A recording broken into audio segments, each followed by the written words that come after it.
Eh, ok, pues vamos a empezar, ¿no? Quedamos que hoy vamos a abordar los tratados internacionales como la fuente del derecho aquí en México. Pues básicamente, pues en el marco del derecho internacional, pues los tratados son instrumentos jurídicos fundamentales que vinculan a los estados mediante acuerdos escritos. Estos pues pueden celebrar entre dos o más sujetos del derecho internacional y pues tienen como objetivo pues el regular cuestiones de interés común, ¿no? Como la cooperación económica, los derechos humanos, la protección ambiental o la seguridad internacional. Pues básicamente en México, pues los tratados internacionales pues no solo son relevantes en el plano diplomático, sino pues que también integran pues el orden jurídico nacional. Esto significa que pues forman parte de nuestro sistema legal y pues tienen efectos directos sobre las autoridades, instituciones y los ciudadanos del país, ¿no? Su incorporación al derecho interno pues está regulada principalmente por el artículo 133 de la Constitución Política de los Estados Unidos Mexicanos, el cual pues establece que pues los tratados celebrados por el presidente de la República y aprobados por el Senado pues forman parte del llamado derecho supremo de la Unión. En ese sentido, pues México pues ha adoptado una postura dualista moderada. Esto pues aunque se requiere pues la ratificación del Senado para que pues un tratado internacional entre en vigor, una vez cumplido pues ese proceso y publicado en el Diario Oficial de la Federación, el tratado puede ser directamente aplicado en el orden jurídico mexicano, en especial por los tratados sobre derechos humanos que pues han cobrado una dimensión especial a partir de la reforma constitucional el 10 de junio de 2011. ¿Con ustedes se abordé lo de Florence Cassés? ¿Sí, verdad?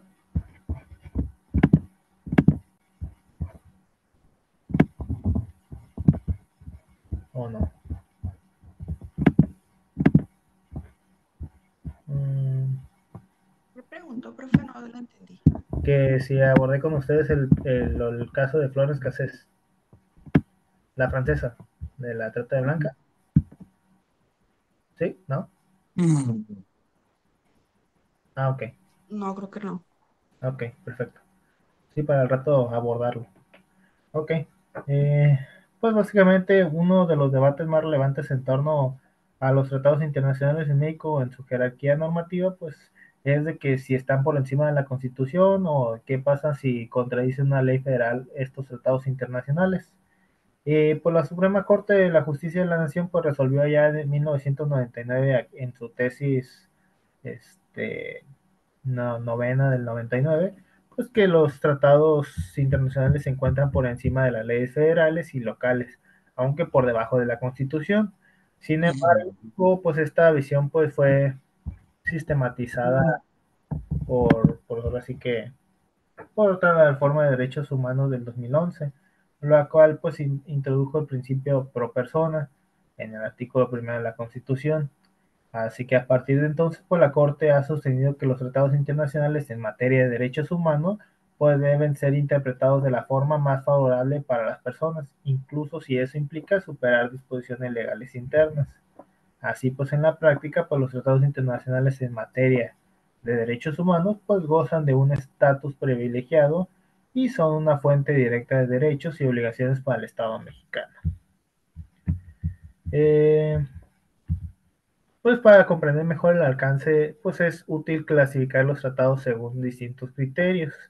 El primero sería por el número de las partes. Están los bilaterales, que son los suscritos entre dos estados. Ejemplo de ello, pues es el Tratado de México y Panamá, pues para evitar la doble tributación. Y están los multilaterales, que son suscritos por tres o más estados. Un ejemplo de ello, pues es el tratado entre México y Estados Unidos con Canadá.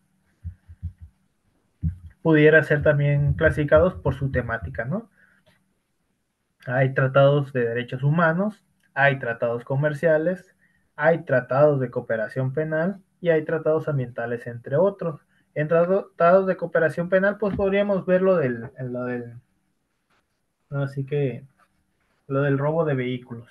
Les había comentado en su momento de que México tiene ratificado un tratado de que pues si ocurre un robo de vehículos y amanece del otro lado del otro país, pues básicamente se va a hacer la devolución, ¿no? O sea, ya sea de México para Estados Unidos o viceversa. Es por eso que los carros, pues ahora sí que pues, le tienen mucho énfasis de devolverse. La otra podría ser, ok. Pues les decía, también están los tratados de derechos humanos, los tratados ambientales como el Escazú, comerciales el Telecán o el Temec, y tratados de derechos humanos, pues podríamos hablar mucho, ¿no? Eh, la otra clasificación podría ser por su aplicabilidad inmediata. Están los autoejecutables y los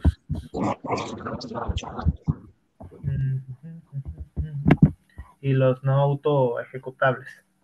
Los autoejecutables, pues estos pueden ser aplicados directamente sin necesidad de la legislación adicional, y los no autoejecutables pues requieren que el Congreso emita normas internas para su operatividad, ¿no? Pues ahora sí que hablemos de tratados relevantes en México. Podríamos hablar de la Convención Americana sobre Derechos Humanos, el Pacto de San José. Ahorita les voy a poner un video para que pues no les miente y no les diga a lo mejor otra cosa que ni es, ¿no?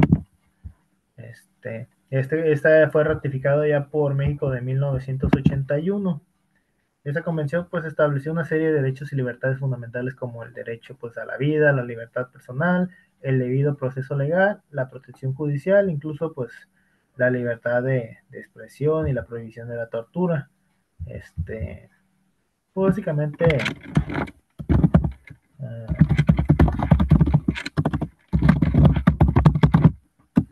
uno de los aportes más importantes es la posibilidad de que los ciudadanos de los estados pues puedan ahora sí que puedan presentar denuncias ante la Corte Interamericana de Derechos Humanos. En el caso de México, pues este tratado ha permitido pues un mayor control sobre las violaciones de derechos humanos cometidas este, por las autoridades del Estado más que nada. Eh, ahorita, en el caso de Radio Pacheco sí lo vimos o tampoco.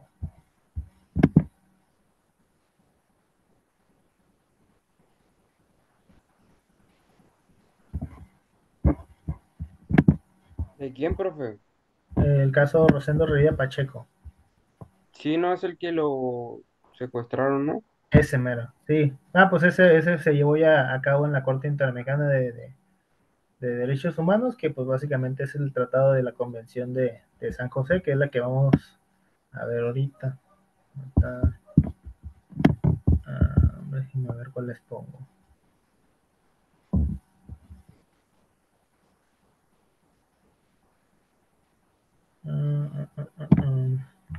Vamos a ver.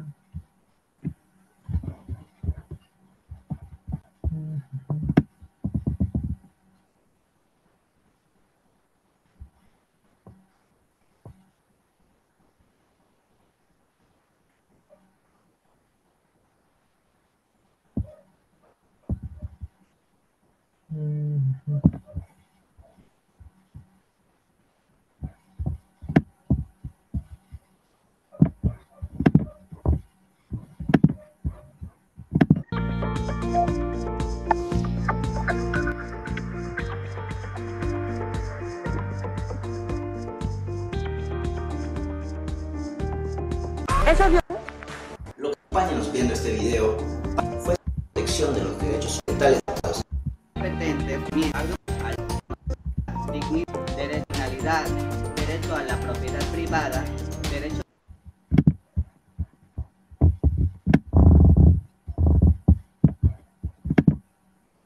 El Tratado Internacional de Derechos Humanos más importante del continente americano es la Convención Americana sobre Derechos Humanos. La Convención Americana fue adoptada en 1969 en San José, Costa Rica, y por eso se conoce también como Pacto de San José.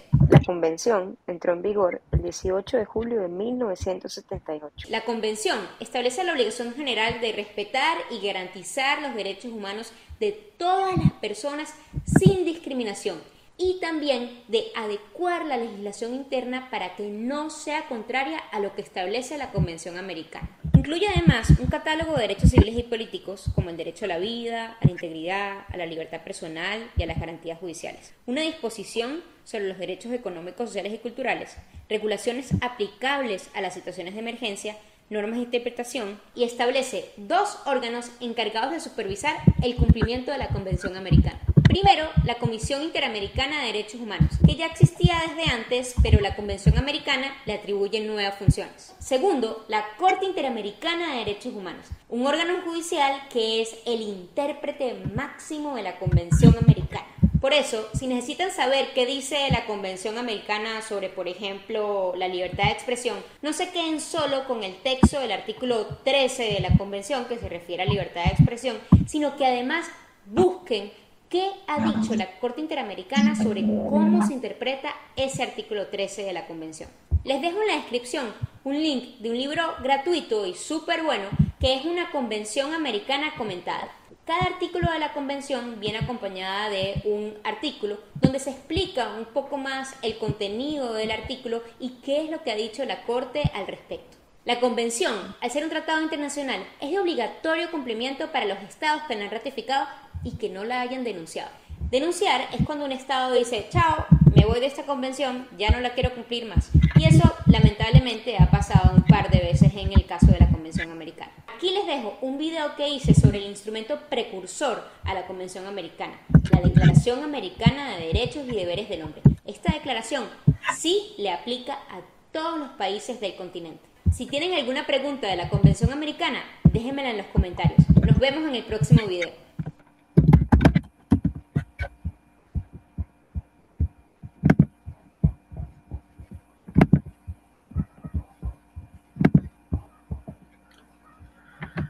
Ok, ya más o menos vieron de qué va la Convención Americana sobre los Derechos Humanos, que es el Pacto de San José. Ahorita pues vamos a ver el CEDAW, que es la Convención sobre la Eliminación de todas las formas de discriminación contra la mujer. Pues México lo ratificó este tratado allá por 1981 y establecía la obligación de los estados de erradicar toda forma de discriminación hacia las mujeres, tanto en las leyes como en prácticas culturales, sociales, económicas y políticas. Pues básicamente gracias a este tratado se habían promovido pues políticas públicas como las cuotas de género en algunos cargos de elección popular, así como leyes para erradicar la violencia contra las mujeres, incluyendo por la Ley General de Acceso de las Mujeres a una vida pues libre de violencia. Sí, de hecho se me quedó grabado por tanto anuncio de la Ley General de Acceso de las Mujeres a una vida libre de violencia. Qué bueno está ese comercial, okay.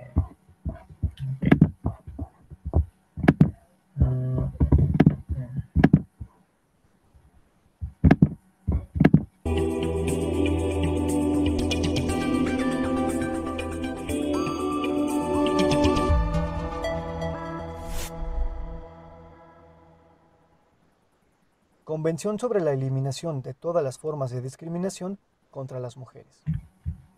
La Convención sobre la eliminación de todas las formas de discriminación contra las mujeres, adoptada en 1979 por la Asamblea General de la ONU, es un tratado internacional de derechos humanos que protege los derechos y libertades fundamentales de las mujeres. Dicha convención contiene principios clave para asegurar la igualdad entre hombres y mujeres y una serie de medidas que los estados deben tomar en cuenta al elaborar sus agendas nacionales, encaminadas siempre a eliminar la discriminación que impide o anula el acceso de las mujeres a sus derechos y limita sus oportunidades. Entre esas medidas, los estados partes se han comprometido a desarrollar políticas públicas, leyes y políticas de acción afirmativa necesarias para eliminar disposiciones legales y otro tipo de obstáculos, valores y prácticas sociales que discriminen a las mujeres y a las niñas o que reproduzcan su situación de desigualdad en la sociedad. Algunos de los derechos tutelados por la Convención sobre la eliminación de todas las formas de discriminación contra las mujeres son: Artículo 2 y 5, a la no discriminación. Artículo 6, a la integridad personal. Artículos 7 y 8, a participar libremente en la vida política, a votar y ser electas, formar sus propias organizaciones, participar en la formación y ejecución de políticas públicas y a representar a su gobierno en el plano internacional. Artículo 9. A adquirir, cambiar o conservar su nacionalidad independientemente de su estado civil. Estos mismos derechos se aplican respecto a la nacionalidad de sus hijos. Artículo 10. A la educación e igualdad de condiciones. Artículo 11. Derecho al trabajo e igual salario, prestaciones y capacitación. Artículo 12. Derecho a la salud. Artículo 13. Derecho a prestaciones familiares, a obtener préstamos bancarios, hipotecas y otras formas de crédito financiero, y participar en actividades de esparcimiento como deportes y vida cultural. Artículo 14. Igualdad de derechos de la mujer rural. Y finalmente, artículo 15. Igualdad del hombre y la mujer ante la ley.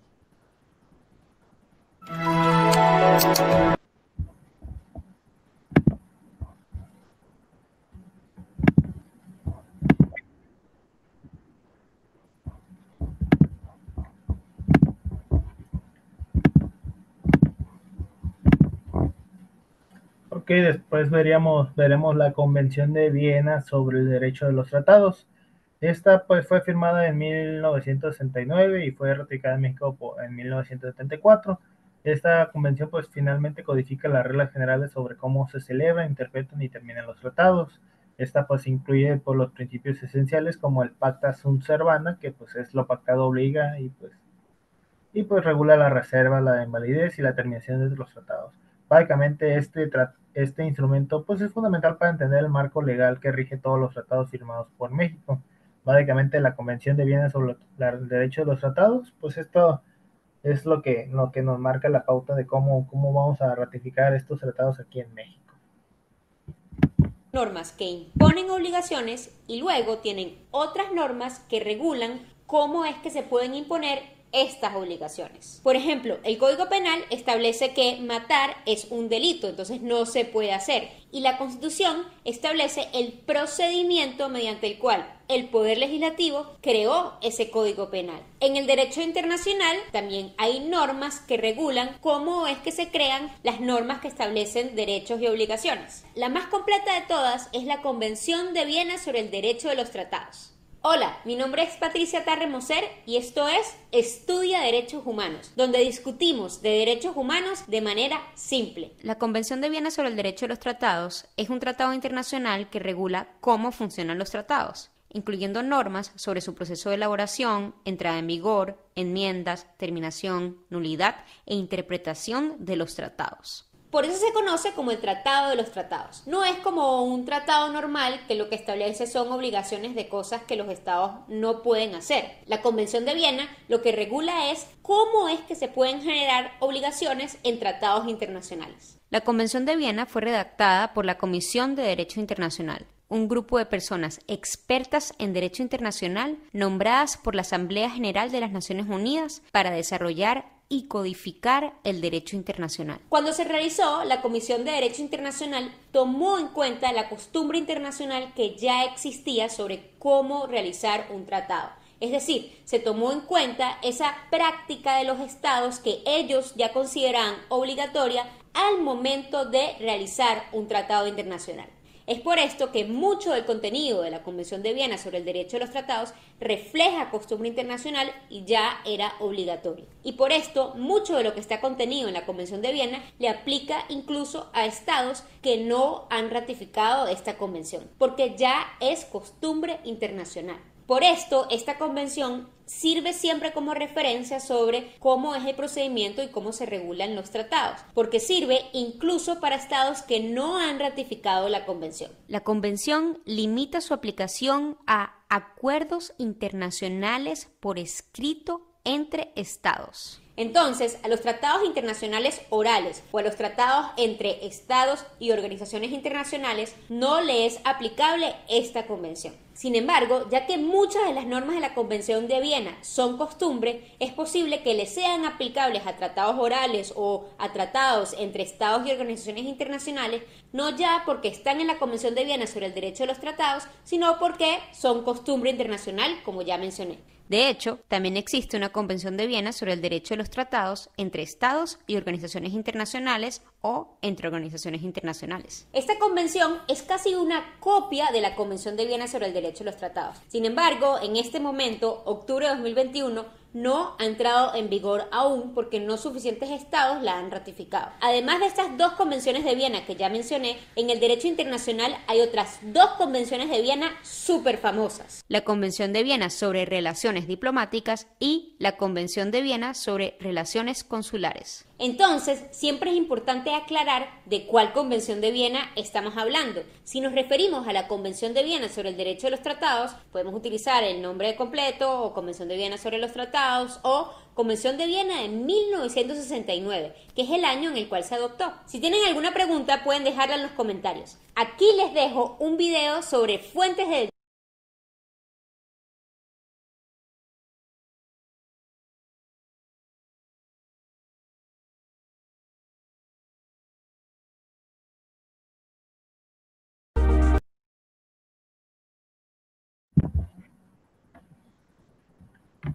Ok, ahora pasemos al Pacto Internacional de los Derechos Civiles y Políticos. Aquí México lo ratifica ya por 1981 otra vez y pues es que en este año ya México como que se animó a andar firmando cada cosa que se le atravesaba, ¿no? Pues aquí reconoce que el derecho a la vida, a la libertad de pensamiento, a la libertad de expresión, al debido proceso y a un juicio justo. Básicamente este tratado, pues junto con el Pacto Internacional de Derechos Económicos, Sociales y Culturales, junto con la Declaración Universal de los Derechos Humanos, pues conforman la Carta Internacional de Derechos Humanos. Básicamente en México, pues este pacto internacional pues ha influido pues en la interpretación constitucional, incluso en la reforma del sistema de justicia penal y en la protección de los derechos fundamentales en los procesos judiciales. Nacional de Derechos Civiles y Políticos. Los destinatarios de los derechos que se regulan en este pacto internacional son tanto los pueblos como los individuos, las personas físicas o jurídicas, ¿no? En cuanto a los pueblos, hay que decir que el pacto afirma que todos los pueblos tienen el derecho de libre determinación o el derecho a la autodeterminación y además que todos los pueblos pueden disponer libremente de sus riquezas y recursos naturales. Ellos son los soberanos de estos recursos, aunque todavía no se hayan convertido en estados, ¿no? Por lo que se refiere a las personas o individuos, cada uno de los estados partes en el pacto se compromete a respetar y a garantizar a todos los individuos que se encuentren en su territorio y además estén sujetos a su jurisdicción todos los derechos reconocidos en el pacto sin distinción o discriminación alguna. El compromiso que asumen los Estados partes en el Pacto Internacional de Derechos Civiles y Políticos se caracteriza por tres notas. En primer lugar, se trata de obligaciones de resultado. Son obligaciones que los Estados partes deben respetar, es decir, deben cumplir y que además deben garantizar su cumplimiento, como acabo de indicar. En segundo lugar, el pacto contiene derechos subjetivos directamente exigibles por los particulares ante los tribunales de justicia o ante los órganos de administración correspondiente. El pacto establece que cada Estado parte en este pacto tiene la obligación de garantizar que toda persona cuyos derechos o libertades reconocidos en el pacto considere que han sido violados pueda interponer un recurso efectivo. Recurso efectivo, es decir, recurso al que le puedan dar la razón, ¿no? Que pueda anular el acto si se considera ilegal. Además, las autoridades competentes de cada Estado tienen la obligación de cumplir todas las decisiones en que se haya estimado procedente el recurso interpuesto por el particular.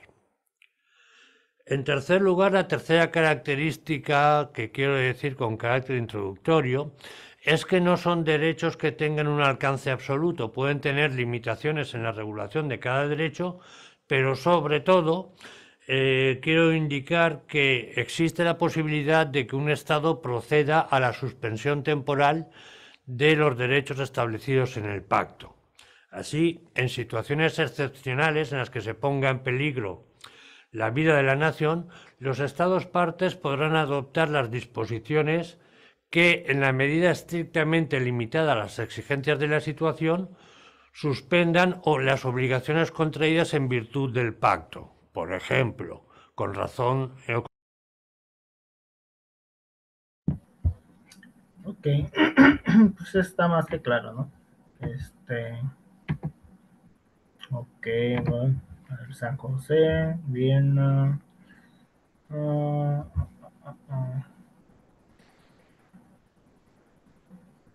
Aquí tenía, pues sí, el Temec. Pues el Temec ya lo ubicamos, ¿no? Entra en vigor déjenme que compartir esto.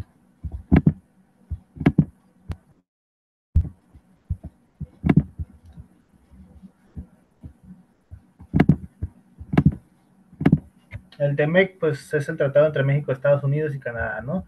Entra en vigor hace 5 años, en el 2020, y sustituye al TELECAN. Este tratado, pues básicamente regula las relaciones comerciales entre los 3 países de América del Norte y contiene, pues, capítulos sobre el comercio electrónico, derechos laborales, medio ambiente, propiedad intelectual y resolución de disputas, ¿no? Básicamente un aspecto novedoso es el mecanismo de respuesta rápida, pues, para los conflictos laborales, ¿no? Aquí si una empresa mexicana pues es acusada de violar derechos laborales, pues puede ser sancionada directamente bajo el tratado. Esto pues ha generado una transformación significativa pues en la materia de derechos laborales en México, ¿no? Esto pues obligando a reformar la ley de trabajo y garantizar por la libertad sindical. Incluso pues este tratado le puso freno a lo que quería implementar el presidente de los Estados Unidos, Donald Trump, que pues básicamente le dijeron, oye, sí, pues está muy bonito todo lo que nos quieres aplicar y todo lo demás, pero pues tenemos un tratado firmado, o sea, se supone que este tratado lo que busca es hacer esto y lo otro, y pues tú, pues parece que quieres realizar todo lo contrario, y pues ¿qué ofreces? E incluso dijo, no, pues hay que deshacernos de la firma del tratado. Dicen, no, pues, así no funciona, le dicen, hay formas y métodos para hacer eso, pero pues no es como que nosotros queramos deshacernos de esto. Porque pues lo que se estaba alegando era que pues México se estaba beneficiando bastante con el tratado, porque pues Canadá a fin de cuentas pues no ofrece nada a cambio, y Estados Unidos y México son los que más se benefician de ello. También pues pasemos a la Convención sobre los Derechos del Niño. Esta se ratifica ya por 1990, y pues ese tratado reconocía pues los derechos de los niños y adolescentes en áreas como la salud, la educación, la identidad, la protección contra los abusos, incluso pues sobre la participación y el desarrollo integral. Ahora sí que a partir de esta convención, pues México adoptó la Ley General de Derechos de Niñas, Niños y Adolescentes, y a partir de ahí se crea el Sistema Nacional de Protección Integral. Y además, pues este tratado pues ha sido utilizado para proteger a menores inmigrantes como víctimas de tratas y de explotación, incluso niños indígenas. Ayer pues llega una señora allá a Palacio, y pues ya nos contaba, bueno, ella veía porque su CUR no estaba certificado, que pudiera ser porque su acta de nacimiento no está digitalizada, pero curiosamente nos metíamos al sistema y su acta sí estaba digitalizada, es decir, que sí aparecía en el sistema, y pues no encontrábamos el motivo de por qué la CUR no estaba certificada. Y ya después descubrimos que tiene muchos hermanos, y varios de sus hermanos pues no tenían lo mismo, o sea, aparecía su acta, pero no aparecía su CUR certificado. Ya después haciéndole una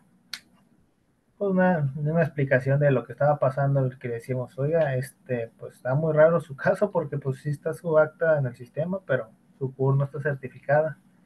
Ya nos contaba de que ella había sido vendida junto con sus 15 hermanos, y es como que, no, pues está turbio la situación en México, ¿no? O sea, 15 hermanos fueron vendidos, y a la hora que fueron registrados hicieron lo que quisieron con ellos, y pues por eso es que tenía problemas en sus documentos. Sí, porque sí se puso medio complicado, e incluso se comenzó a llorar. Y lo bueno que la semana pasada se nos dio un curso de de cómo atender crisis emocionales, como que todo pasa por algo, ¿no? Igual aquí les voy a, bueno, el TEMEC, aquí les voy a poner brevemente esto. No, pero es en Facebook.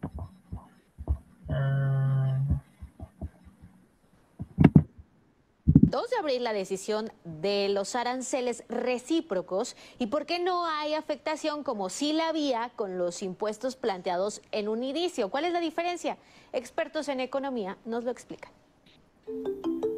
El TEMEC, el tratado comercial entre México, Estados Unidos y Canadá, fue una de las herramientas con las que la presidenta Claudia Sheinbaum negoció para que Donald Trump frenara la imposición de aranceles de 25% a los productos mexicanos. México no debería de pagar ningún tipo de arancel para entrar a Estados Unidos en virtud del Tratado de Libre Comercio que tenemos, pero también en virtud de lo que también se ha hecho el esfuerzo en las últimas semanas, sobre todo para tratar de atender temas que el presidente Trump ha dicho que son de su interés, incluyendo los temas de seguridad y migración. De acuerdo con los especialistas, el presidente de Estados Unidos estaría no solo violando los lineamientos del TEMEC, sino también las leyes de su país al imponer aranceles a naciones con las que mantiene un tratado comercial. Donald Trump se atribuyó poderes especiales para implementar estos aranceles. Es la primera vez que un presidente de Estados Unidos utiliza una emergencia nacional para evitar un procedimiento que hubiera tomado algunos meses de consultas sectoriales, ¿no? Y aquí se lo saltó Donald Trump.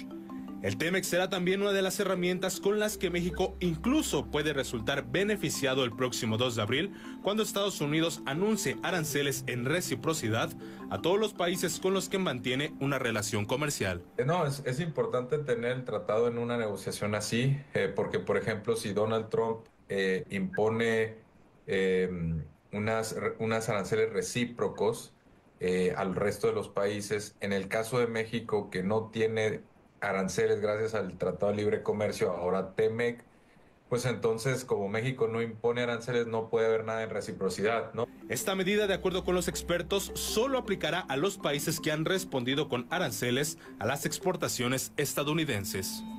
Una vez que el presidente Trump inició con las medidas arancelarias impuestas hace unos días, el martes pasado, algunos países como China y Canadá decidieron implementar aranceles en respuesta. El presidente Donald Trump implementará aranceles sobre los aranceles que ya impuso como una medida de castigo porque estos países están respondiendo a los aranceles que inicialmente él impuso. Sin embargo, aunque hay productos mexicanos que sí podrían recibir un pequeño arancel, más del 50% del comercio con Estados Unidos está protegido por el TEMEC. Y que son los menos, ¿no? La mayoría sí está protegido por el TEMEC. Las categorías más importantes donde México hubiera resentido más, como son, por ejemplo, las manufacturas, ¿no?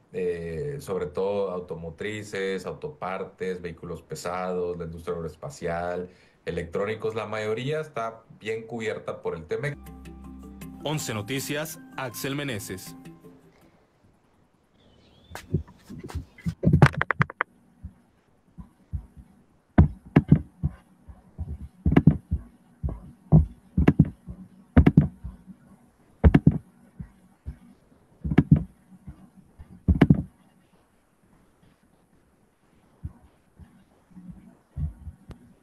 Sobre los derechos del niño, la cual tiene el objetivo de reconocer a niñas, niños y adolescentes de todo el mundo como titulares de derechos. A la fecha, la Convención es el Tratado Internacional de Derechos Humanos más ratificado en la historia, con 196 países signatarios. Sus 54 artículos han contribuido a transformar las vidas de niñas, niños y adolescentes en todo el mundo. Se fundamentan en ámbitos de supervivencia y desarrollo, protección y participación, manteniendo principios rectores como la no discriminación y el interés superior de la niñez. En México, la Convención fue aprobada por el Senado en junio de 1990 y ratificada por el Ejecutivo en septiembre, momento a partir del cual el país se comprometió a garantizar su cumplimiento. Uno de los grandes avances en México tras la ratificación de la Convención fue la reforma al artículo 4 de la Constitución, en el cual se señala que las autoridades deben velar por el principio del interés superior de la niñez y el cumplimiento de sus derechos. También, en 2014 se promulgó la Ley General de los Derechos de Niñas, Niños y Adolescentes, la cual estipula la creación del Sistema Nacional de Protección Integral de Niñas, Niños y Adolescentes como un mecanismo de coordinación de políticas e instituciones a favor de la niñez y adolescencia en México. Se crearon así las Procuradurías de Protección de Niñas, Niños y Adolescentes, encargadas de articular medidas de protección especial para la niñez y adolescencia en situación de vulnerabilidad. El país ha realizado considerables esfuerzos para asegurar la aplicación de la Convención sobre los Derechos del Niño y generar condiciones que propicien desarrollo y bienestar para la niñez y adolescencia, pero aún queda camino por recorrer. Para poder alcanzar la implementación total de los derechos de la infancia en México, debemos escuchar lo que niñas, niños y adolescentes opinan sobre sus necesidades y aspiraciones en cuanto a salud, educación, igualdad y protección, para lo cual debemos ofrecerles espacios y canales que les permitan opinar al respecto y hacer que los adultos escuchen sus voces. A 30 años de la creación de la Convención sobre los Derechos del Niño, México tiene mucho de qué enorgullecerse y también mucho por hacer. Sigamos haciendo uso de la ruta que nos señala este tratado internacional para lograr un país en el que todas las niñas, niños y adolescentes vean cumplidos sus derechos. Sí, es que les comentaba, a México le encanta firmar tratados y forma parte como de 200 tratados internacionales. A ver qué dice aquí en el chat. Compraron por una vaca cajas de comidas antes, según, ¿verdad? Con respecto a lo de la muchacha esta que había sido vendida junto con sus 15 hermanos. Sí, no, turbio el caso. Otro, ese sería el Acuerdo de Escazú. Este es recientemente, ¿no? Este lo ratifica México en 2021 y pues es el primer tratado ambiental regional en América Latina. Pues busca garantizar el acceso a la información, la participación pública y la justicia en asuntos ambientales. Este acuerdo pues especialmente importante pues para la defensa del medio ambiente y los defensores ambientales, quienes pues frecuentemente enfrentan amenazas y violencia. México pues es uno de los países con más agresiones a activistas ambientales, por lo que el Acuerdo de Escazú pues tiene un papel fundamental para garantizar por la transparencia y la protección. No sé si se acuerdan lo que pasó con el señor que defendía a las mariposas monarcas. Incluso hay un documental ahí en Netflix. No sé si lo llegaron a ver, ¿no? Sí, profe, yo sí lo miré. De hecho, ¿cómo se llama? Era de Michoacán, ¿no? Ese mero. Y él, déjeme ver cómo se llama. Vamos a ver, defenderlo.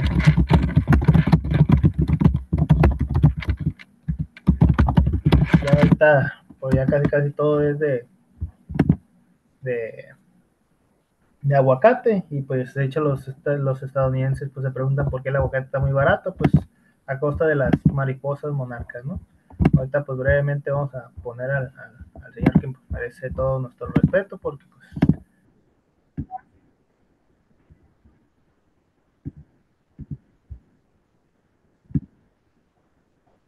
me equivoqué de video. En 2020 fue hallado sin vida Homero Gómez González, conocido como El Guardián por su ardua labor como ambientalista y por su trabajo para defender el santuario de la mariposa monarca en Michoacán. A 4 años de su muerte y con el caso aún sin resolverse, el documental El Guardián de las Monarcas reúne testimonios de familiares y amigos que conocieron a Homero, así como periodistas, expertos y autoridades.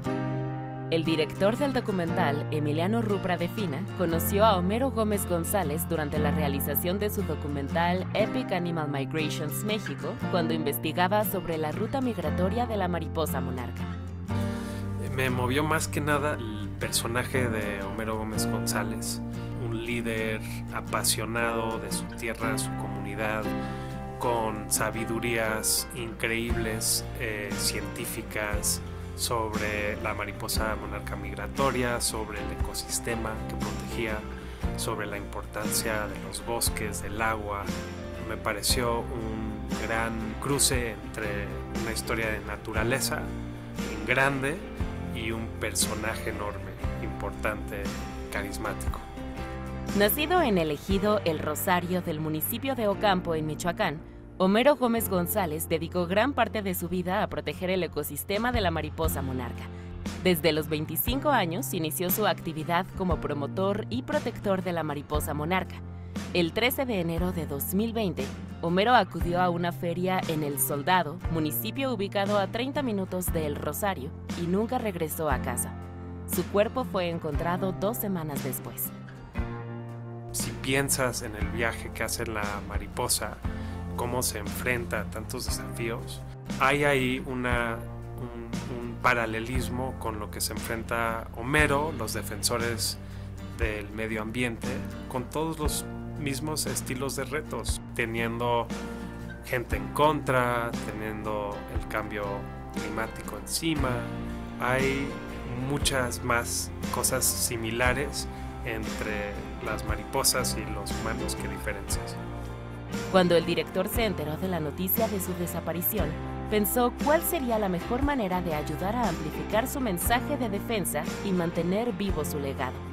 Uno de los retos principales era tratar de contar la historia de manera veraz, usando una investigación profunda, sin caer en el amarillismo, y tratar de contar una historia relevante con el objetivo y la ambición de tener algún impacto social, pero que también elevara el personaje de Homero a no solo un caso, pero a una persona importante, creo, en la historia de este país y en la historia de Michoacán. Este documental reúne diversos testimonios de quienes lo conocieron en vida, así como de quienes se han involucrado en la investigación del caso. La gente podrá conocer la historia de Homero para así entender el impacto de su muerte en el contexto de la crisis de conservación ambiental por la que atraviesa Michoacán. Puedes esperar ver el efecto mariposa, de cómo el aguacate está conectado con la mariposa, cómo la mariposa está conectada con el crimen organizado, cómo el crimen organizado está conectado con los árboles y cómo los árboles están conectados con Homero. Vas a ver una anatomía del país en una película. Hola, soy Emiliano Rupra de Fina, soy director del Guardián de las Monarcas. Véanla en Netflix el 9 de mayo.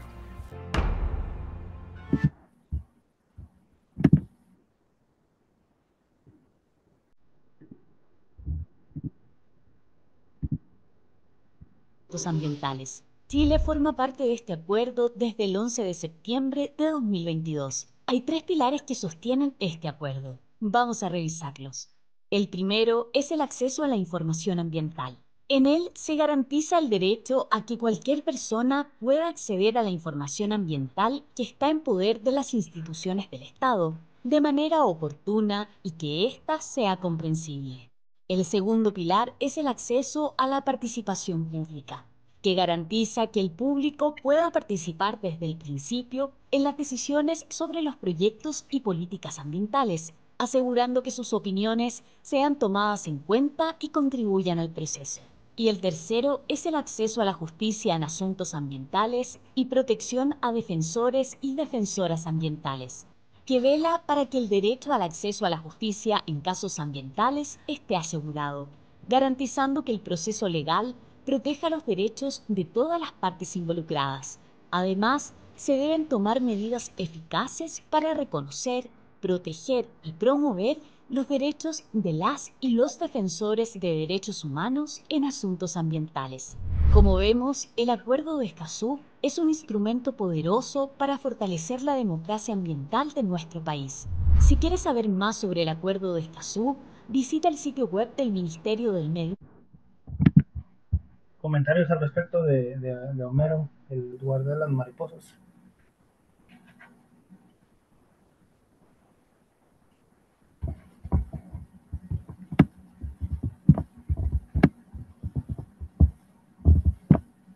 Pues yo digo que sí está feo que por solo pues querer defender, pues sí, no sé si se diga como animales, pero indefensos, pues tuvo que haber pagado con su vida. ¿Alguien más? Bueno, insectos, creo. Sí, de todos modos es un ser vivo, o sea, de todos modos no podemos andar quitándole la vida a uno a otro. A pesar de que saber que somos seres omnívoros, pues supone que pues, hay un balance, ¿no? De la cadena alimenticia y todo esto, pero pues o sea, tampoco es como para que nos andemos talando árboles nomás para, pues en este caso, hacer aguacates para los estadounidenses. Y entre ellos, pues nos llevemos a todas las mariposas monarcas de por medio. Pues son poquitas y estamos quitando el único lugar donde llegan.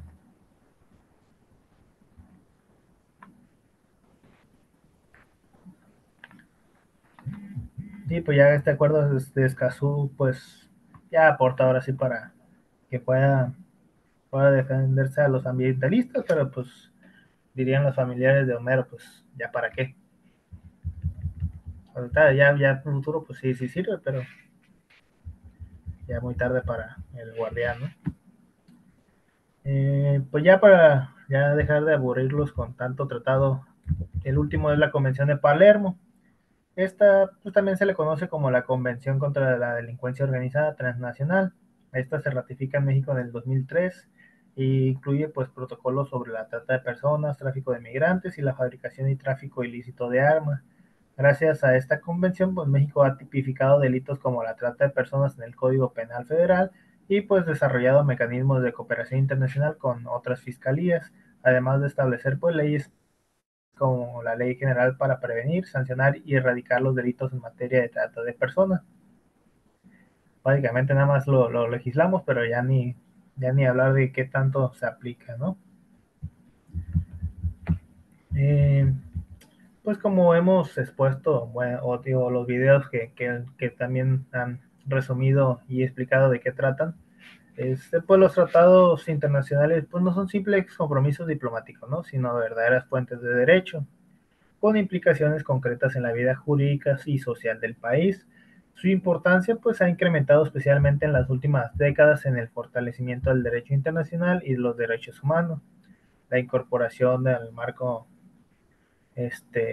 constitucional y la aplicación por jueces, legisladores, incluso funcionarios, es una muestra clara pues, de que México se concibe pues como parte de la comunidad jurídica internacional comprometido con la protección de los derechos de la justicia global y la cooperación multilateral. Pues ya para abordar cómo influyeron un poco los tratados internacionales, pues hablemos de Florence Cassés. Florence Cassés incluso también tiene su documental en Netflix. Te lo voy a contar, ¿no?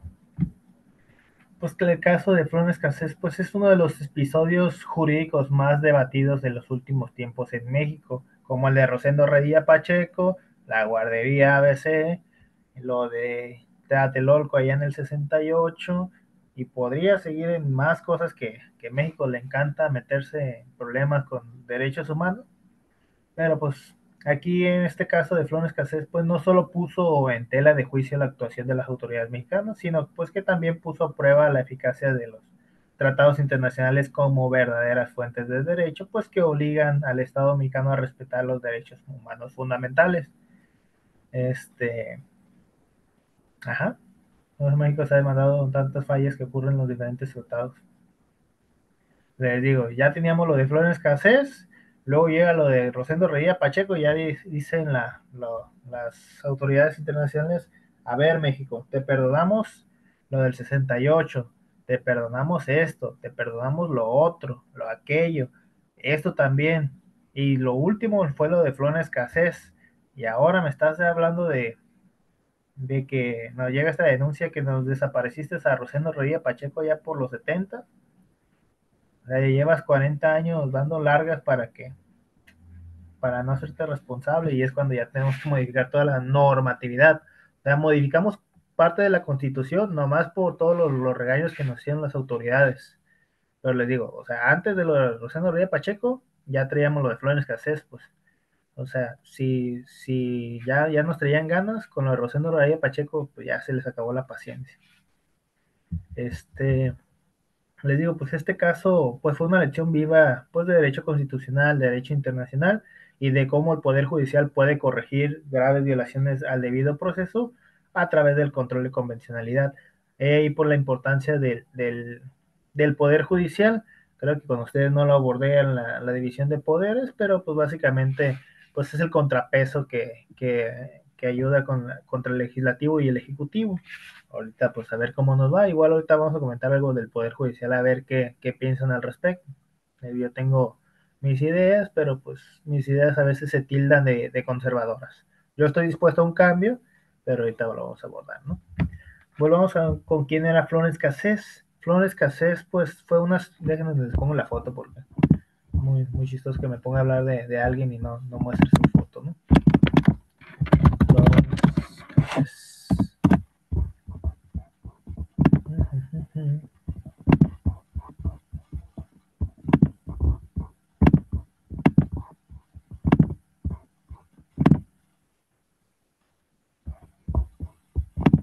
Bueno, así para que.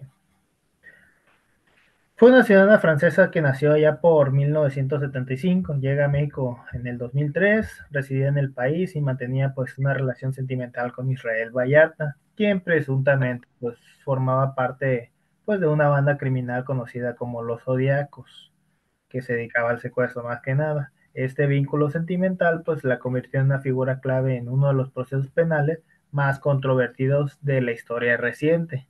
O sea, para que lo pongamos así, o sea, esta cosa llegó bastante alto en la comunidad internacional. Hay dos fechas importantes. La fecha real de la detención, que ocurre el 8 de diciembre allá del 2005, que en un retén de la entonces Agencia Federal de la Investigación, la AFI, pues sin orden judicial y sin flagrancia y sin notificación a la embajada francesa, pues la detienen. O sea, ya tomamos en cuenta que no había orden judicial, no había fragancia y no había ni siquiera una notificación a la embajada francesa. ¿Esto por qué? Porque pues, la ciudadana era francesa. Luego, el 9 de diciembre, el día siguiente, medios de comunicación mexicanos transmitieron un supuesto operativo en vivo donde supuestamente eran liberadas las víctimas del secuestro. En realidad, pues era una recreación escenográfica para los medios. Básicamente, pues están los delitos imputados de secuestro agravado, delincuencia organizada y posesión ilegal de armas. La sentencia original, pues en el 2008, pues fue condenada a 60 años de prisión. Pues esto pasa en el 2005, ¿no? O sea, tardaron 3 años para poderle dar cárcel y de todos modos se le suelta en el 2013, pero ahorita vamos a eso, ¿no? Pues durante el proceso judicial pues se identificaron graves violaciones al debido proceso, tanto pues en el plano constitucional como en el internacional, ¿no? En el primer aspecto, la detención ilegal, o sea, no hubo orden judicial ni flagrancia. Segunda, no fue informada inmediatamente de los cargos. Tercera, no se le permitió contactar a su embajada violando la Convención de Viena sobre relaciones consulares. Y es como que, bueno, hasta ahí pues ya vimos que la regamos, ¿no? Si no hubiera bastado, pues hubo una manipulación mediática y las pruebas, ¿no?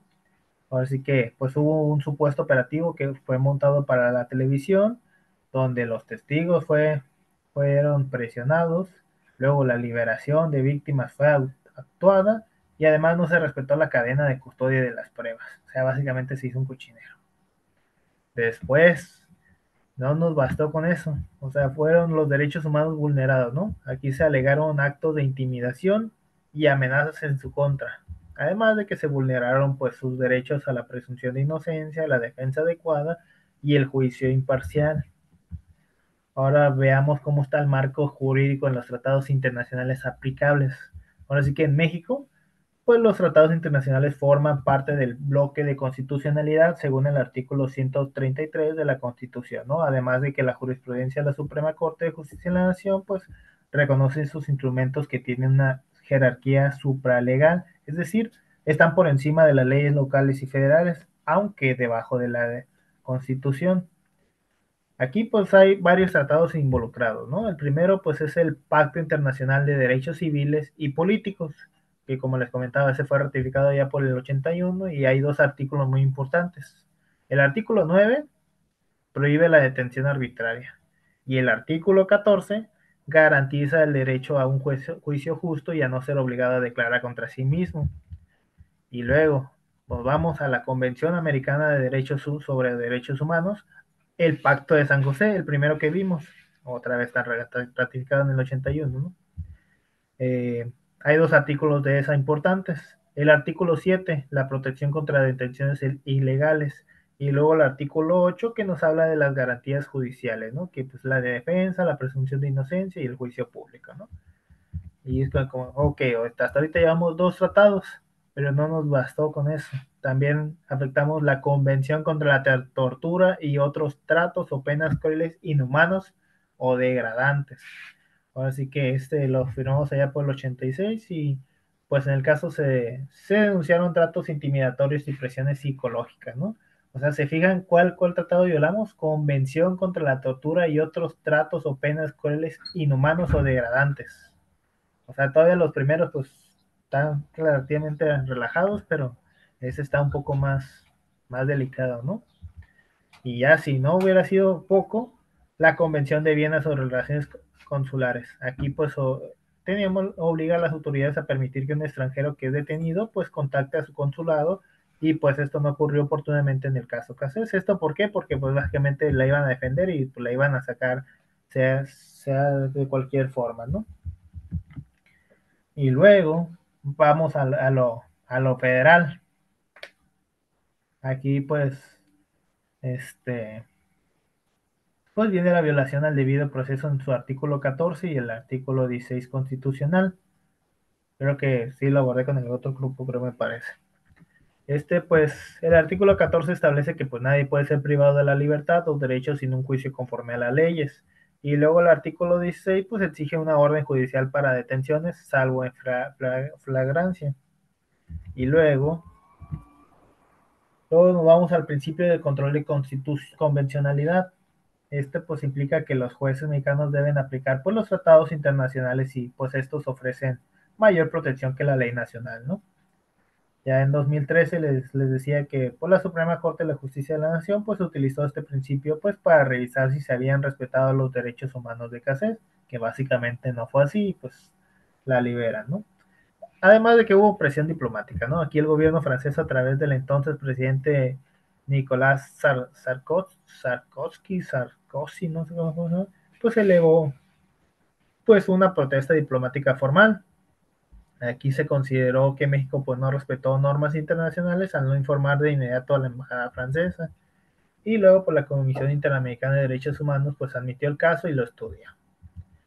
Ya en el 2013 pues el 23 de enero allá la Suprema Corte de Justicia de la Nación pues resolvió el amparo en revisión, creo que era el 517 diagonal 2011, con una votación de 3 votos a favor y 2 en contra para revocar la condena y ordenar la inmediata liberación de Flores Cassés.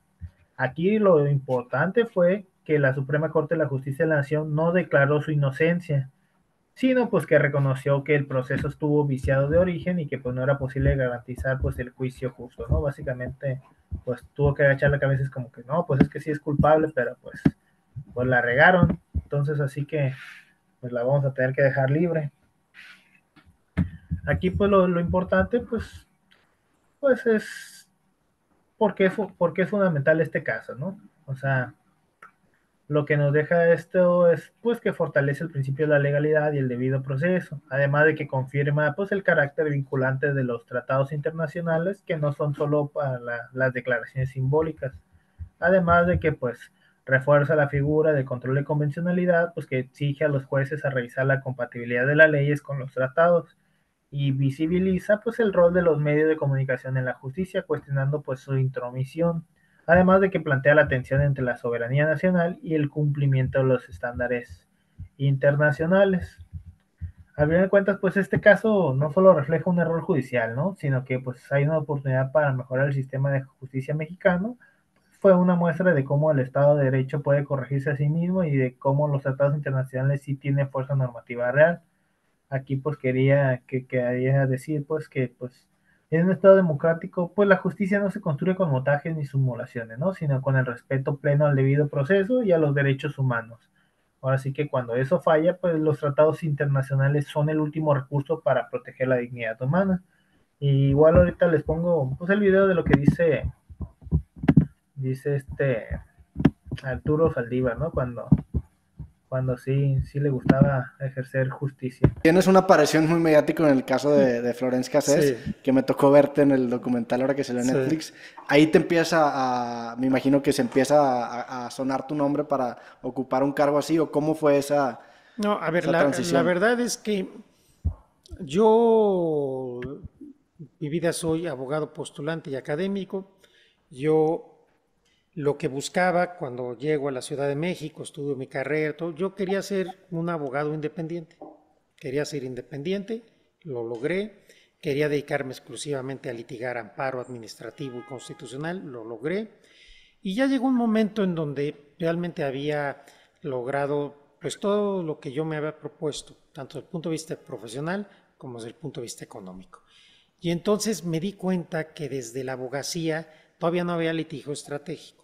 Era muy difícil incidir, cambiar la realidad, cambiar las cosas. No estaba yo del todo satisfecho con lo que hacía la Corte y dije, creo que la forma es tratar de ser ministro. Entonces en ese momento me propuse llegar a ser ministro. Llego a la Corte y el primer asunto mediático que tuve fue el de la guardería ABC, donde murieron 49 niños. Es un asunto que me lo pasan a mí a los 2 meses de haber llegado a la Corte. Y ahí presento un proyecto con una facultad que ya no tenemos ahora, que es para que la Corte analizaba violaciones graves a derechos humanos y estableció un dictamen que no era vinculante, era una especie como de sanción política o moral ética. Y yo presento un dictamen responsabilizando a altos funcionarios del gobierno de Felipe Calderón.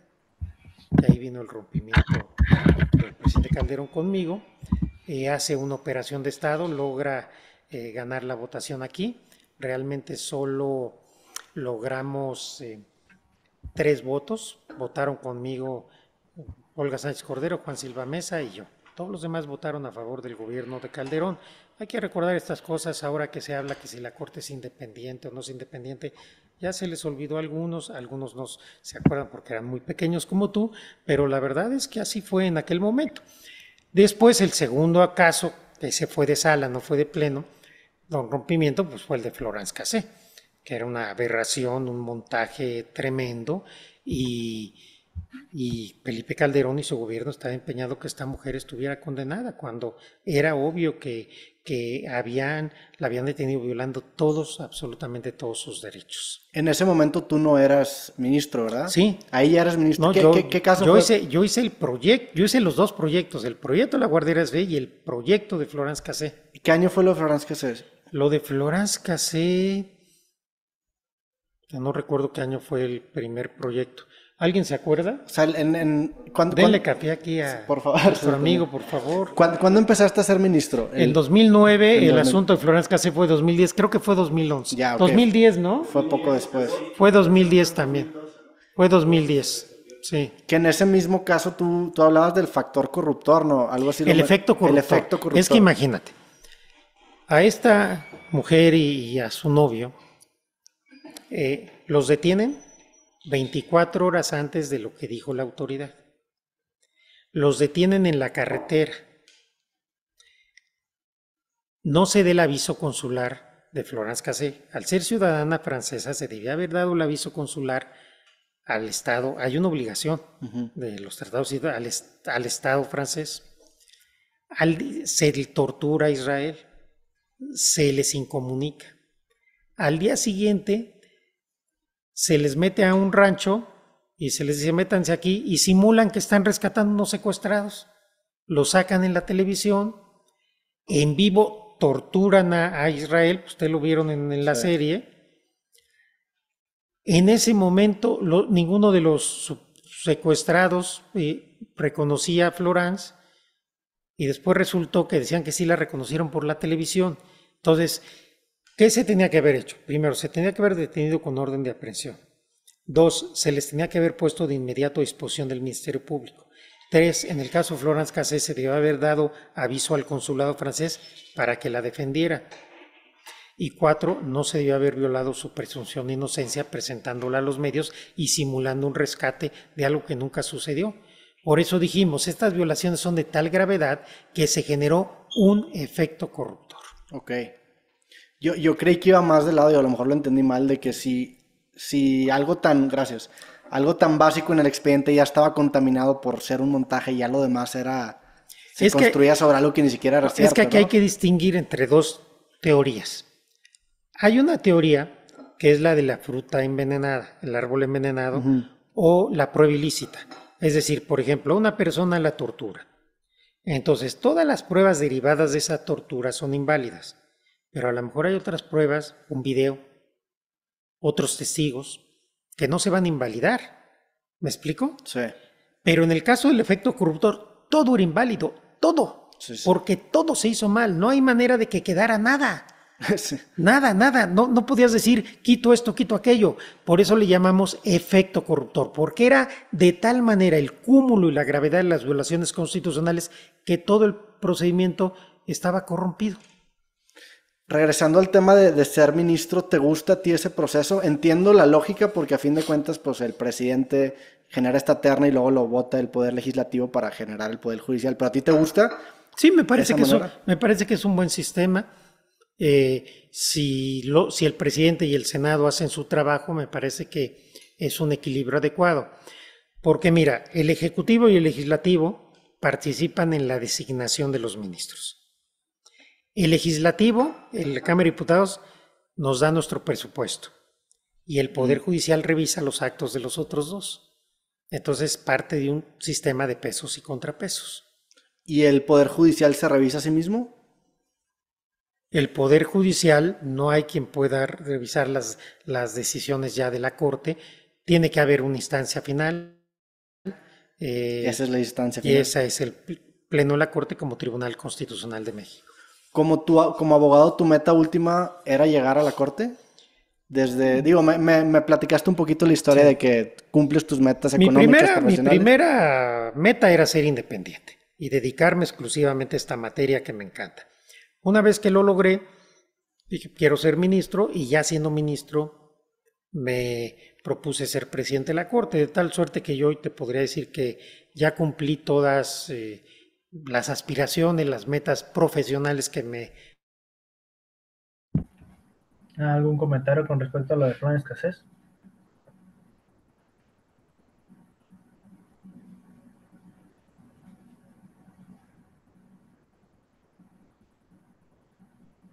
Hay que poner su nombre comenzando por apellidos en el chat, ¿no? Los que falten de ponerlo para de una vez que ya quede plasmado. Igual todo queda registrado ahí en el chat, aquí no se preocupen.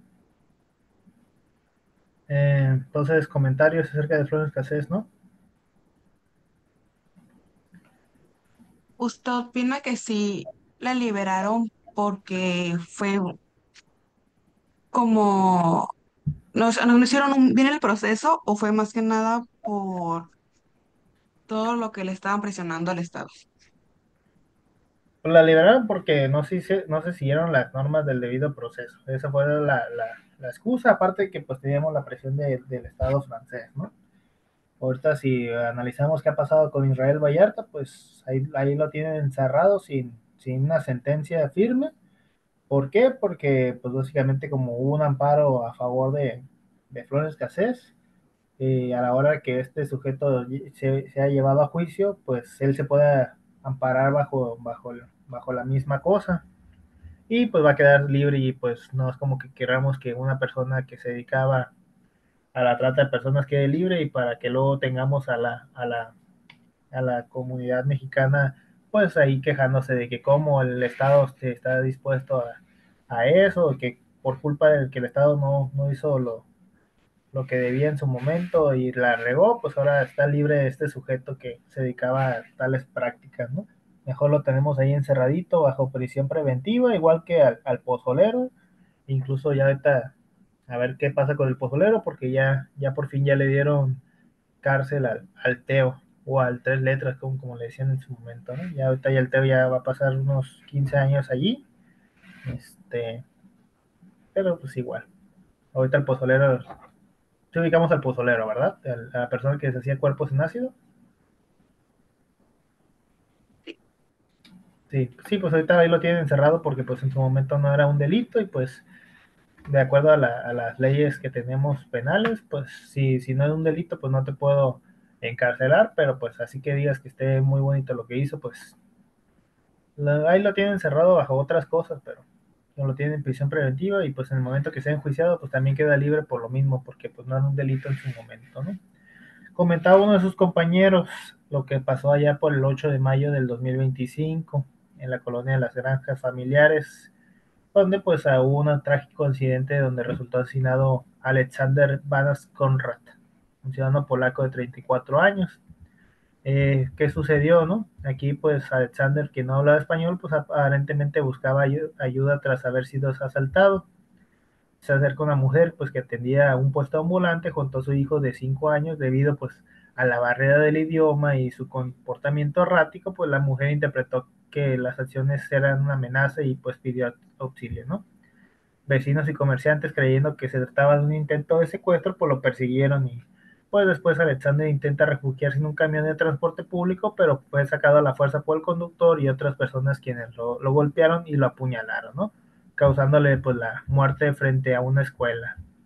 Aquí pues la Fiscalía General del Estado de Baja California pues descartó que se trataba de un intento de secuestro, señalando que pues fue una confusión derivada de la falta de la comunicación en la conducta alterada de Alexander.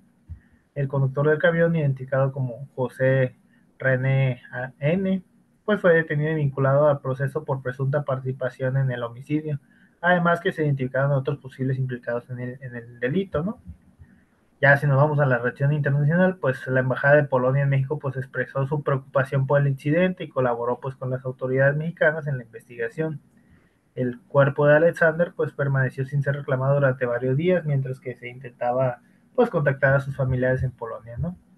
Pues básicamente este lamentable suceso pues pone de manifiesto los peligros de actuar precipitadamente ante situaciones malinterpretadas, especialmente cuando existen barreras culturales y lingüísticas. Aquí pues resalta la importancia pues de promover la tolerancia, la comunicación efectiva y el respeto a los derechos humanos pues para evitar tragedias similares en el futuro, ¿no?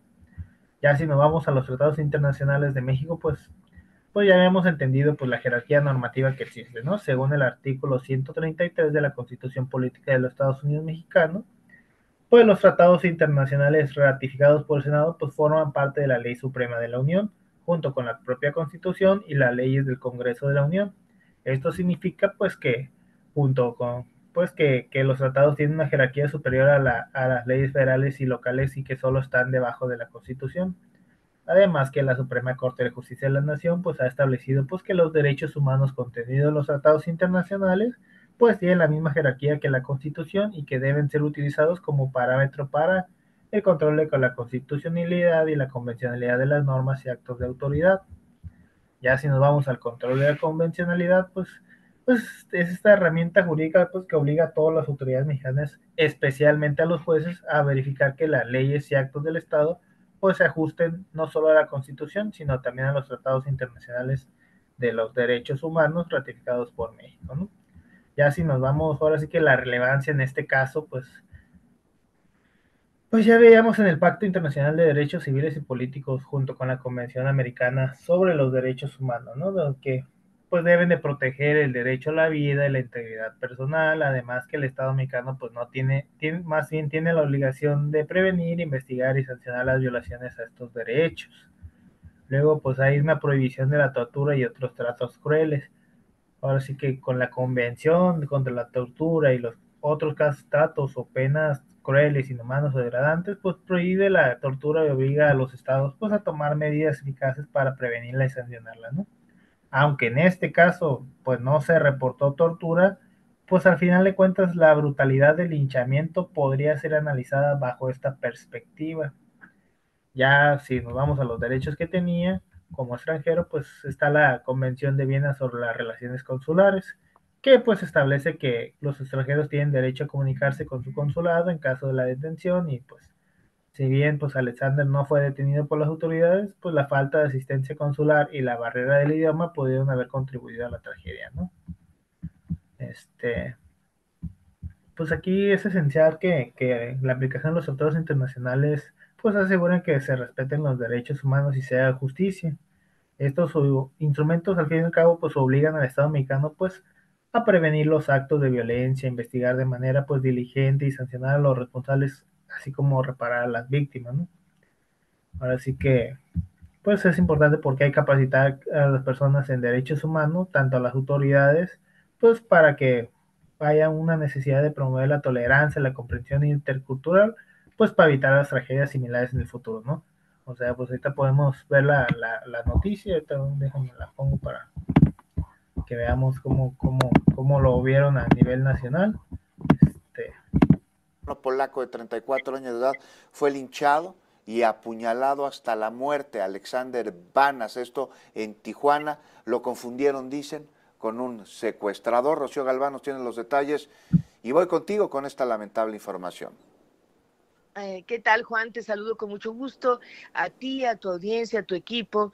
Y bueno, sí, efectivamente, este hombre, Alexander Banas Conrad, fue asesinado en una zona de Tijuana, granjas familiares, donde en la primera versión que se tuvo es que intentó secuestrar a una mujer de 25 años y su hijo de 5, que ella es vendedora ambulante, y al parecer este hombre se acercó a ella. De acuerdo con la versión de algunos testigos, porque te quiero decir que hay una cantidad de versiones respecto a estos hechos impresionante, como que intentó abrazarlos.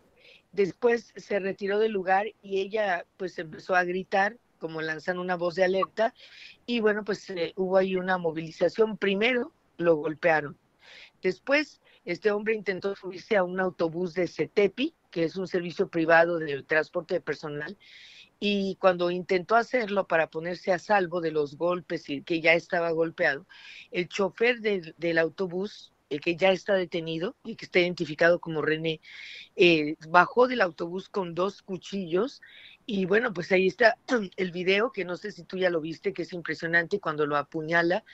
Y todavía esta persona de origen polaco intenta subirse a la barda de una secundaria y llega otra persona y lo rocía con un extinguidor. Finalmente muere. La Fiscalía General del Estado, Juan, ya desmintió que hubiera sido un intento de secuestro, que no es eso, definitivamente no es verdad.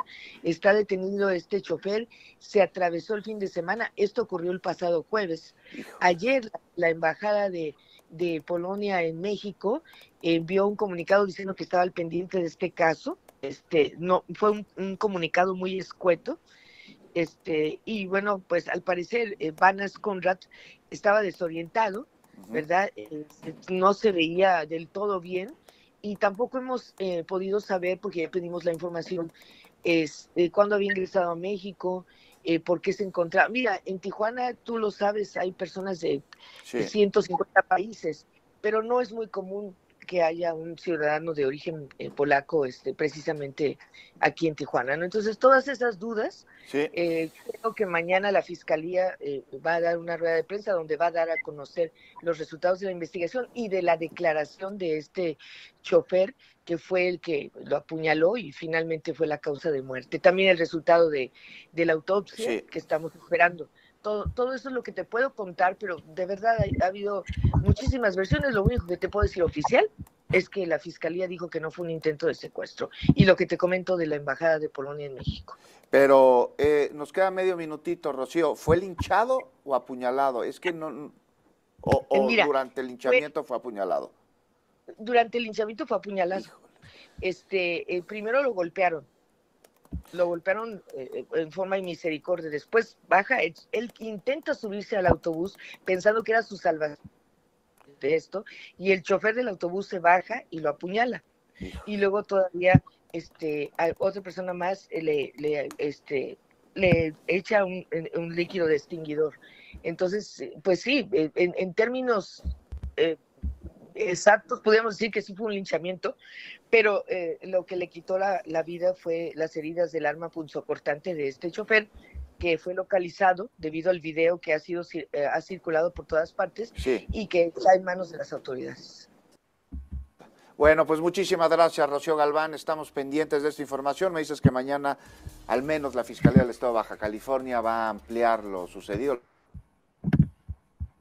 ¿Comentarios?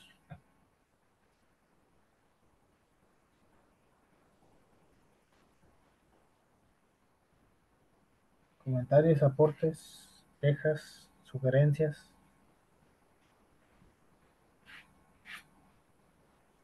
Profe, yo creo que también fue en parte la falta de empatía de las personas, de no darse cuenta de que venía de otro lugar y que pues evidentemente si no se estaba comunicando con ellos en español era porque no sabía hablar ese idioma. Y también entra como la parte en la que no puedo decir que ignorancia porque pues también a la persona pues no sé, ¿verdad? Quién era, pero sí puedo decir como que también tuvo que ver eso, pues, la falta de empatía de las personas.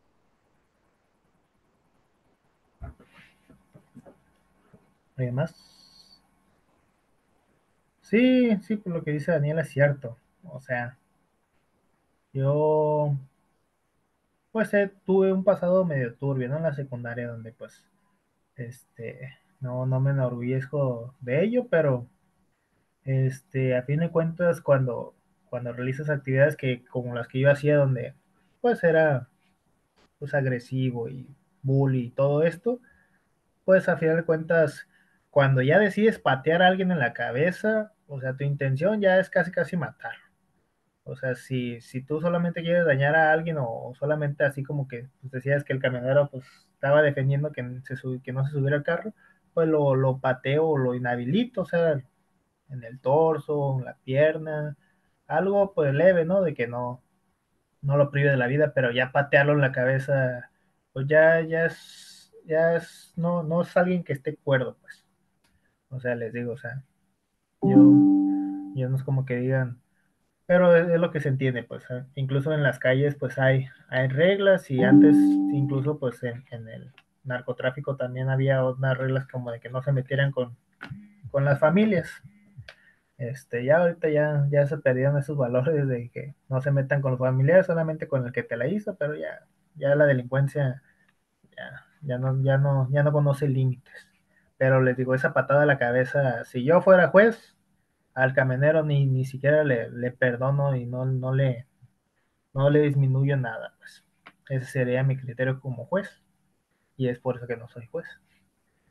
¿Por qué? Porque pues básicamente yo entiendo que pues esa patada a la cabeza, su intención básicamente va para otro rubro y no solamente de defender que es la integridad o lo que quiera alegar bajo distintos argumentos.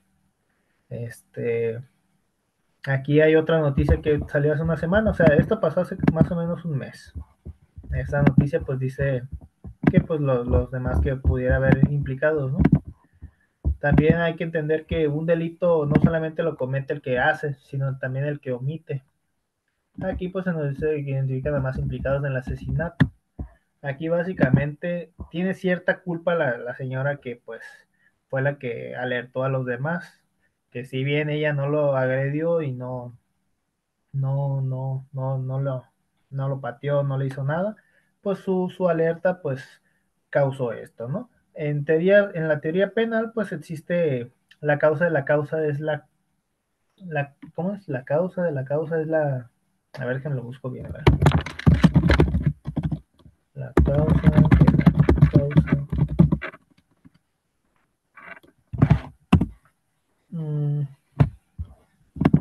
Mira, aquí está. La causa de la causa es un principio que afirma que la causa de una causa, es decir, la causa original de un resultado, es la causa responsable de los efectos subsiguientes. En otras palabras, la causa original de un evento es responsable de las consecuencias de ese evento de que desencadena.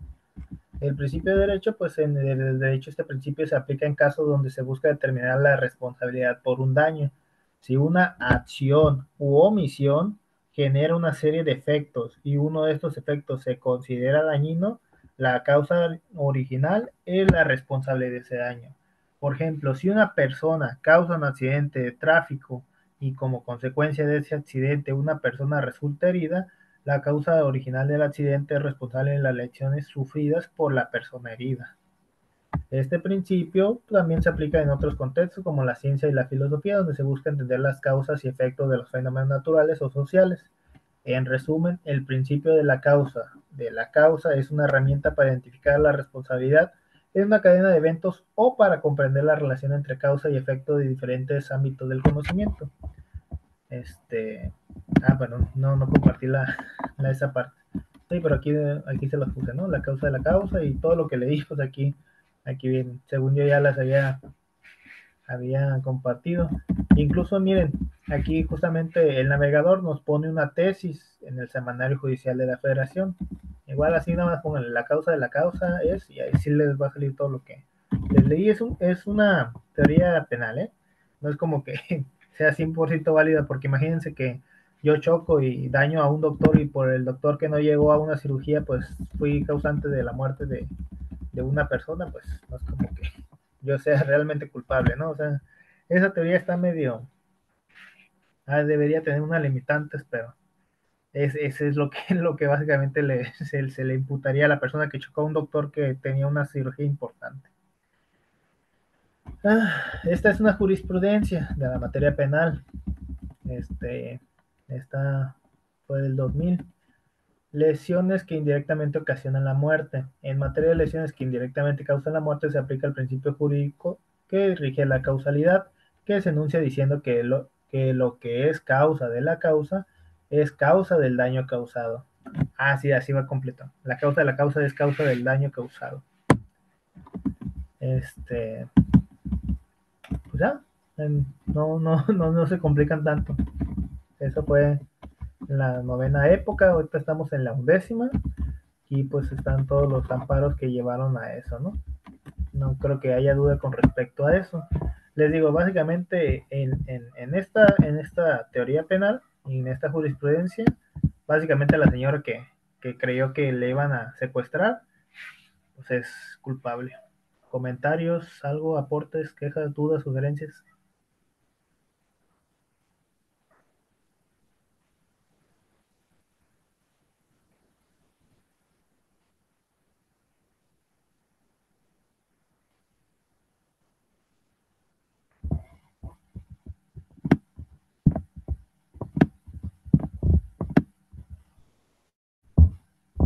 ¿No?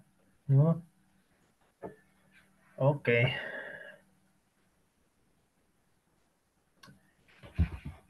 Sí, les digo, este caso pues apenas relativamente tiene un mes y pues van a tardar en que se resuelva, pero la semana pasada pues ya están encontrando más causantes. Y por lo que les iba a comentar que íbamos a debatir, que quiero escuchar pues la mayoría, a ver qué piensan al respecto. Yo pues trataré de mantenerme al margen, ¿no? Pero normalmente no lo hago. Ya ven que hasta me gusta criticar a veces al gobierno en turno.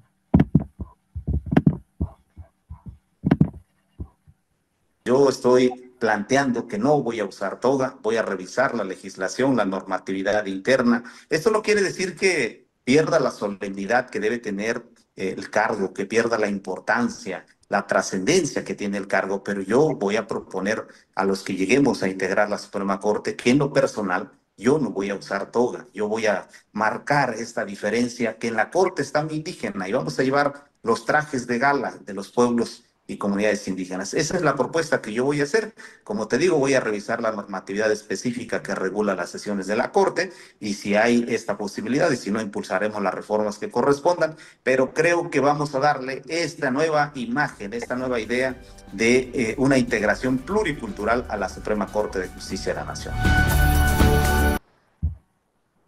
¿Qué piensan al respecto?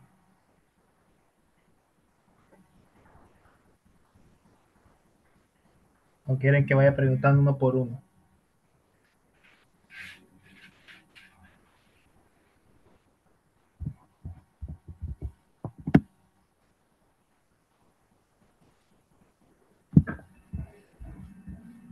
Profe, yo no alcancé a escuchar bien el video, es que como que se me va el internet. Ok. Te lo resumo. Básicamente el próximo presidente de la Suprema Corte de Justicia dice que él ya no va a usar la toga, él va a usar su traje de gala del pueblo indígena.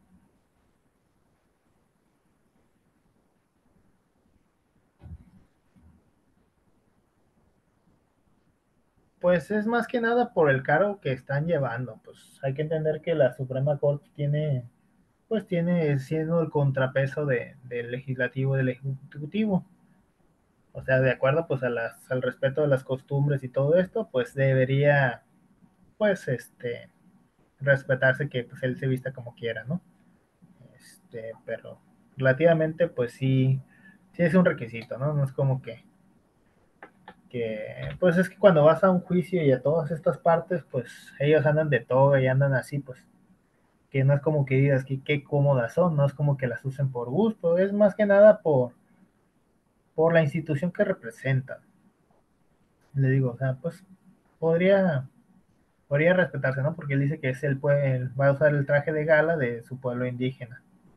Pero a mí lo que no me gusta de lo que dijo en el video, pues es que va a proponer, ¿no? De que va a proponer cambiar legislaciones y todo eso. Un juez no hace eso. Él solamente debe de juzgar, pues. Él no tiene que andar reformando ni moviéndole a la legislación ni a cosas, pues eso es más que nada del legislativo o del ejecutivo, pues. Es más que nada ahí mi crítica, pues. Es que no sé si pues él ya fue votado, ¿no? Él ya ganó por mayoría y él pues va a ser el presidente de la Suprema Corte. Pero aquí me pregunto si sí reconoce todo lo que conlleva el cargo a la que ya fue elegido, pues. Ahí mi crítica. Le digo, más que nada no me importa cómo se vista, ¿no? O sea, a mí lo que más me preocupa es que quiera legislar y moverle a leyes cuando eso no, no le compete, pues. O sea, Como su tomar trabajo. atribuciones que no le corresponden.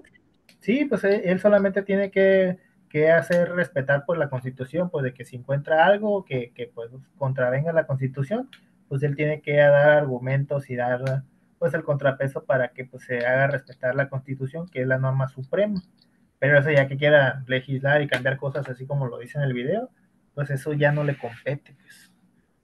O sea, él tiene que velar por que la Constitución prevalezca. Por eso le digo, o sea, él se puede vestir como quiera y todo lo que demás, pues. Pero eso de que quiera cambiar leyes o lineamientos o normativas, pues creo que está de más, ¿no? Es lo único que yo le veo, ¿no?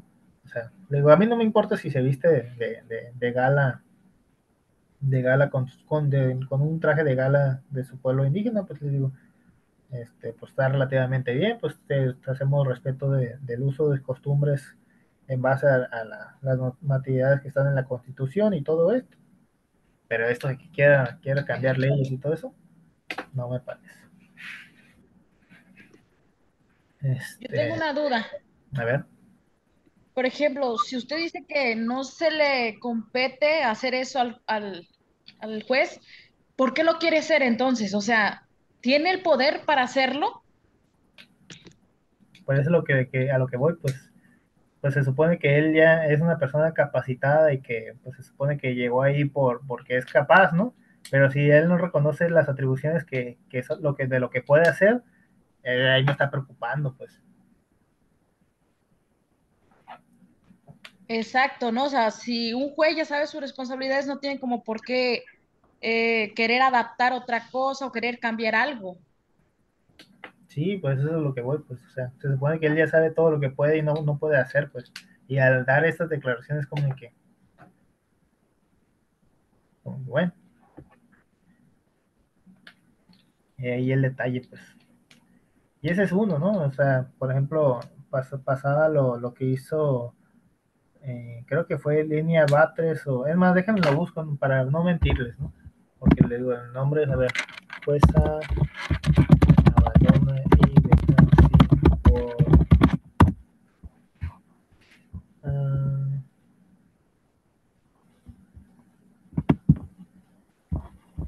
ok, miren. Sí, fue Línea Batres. Ok, miren.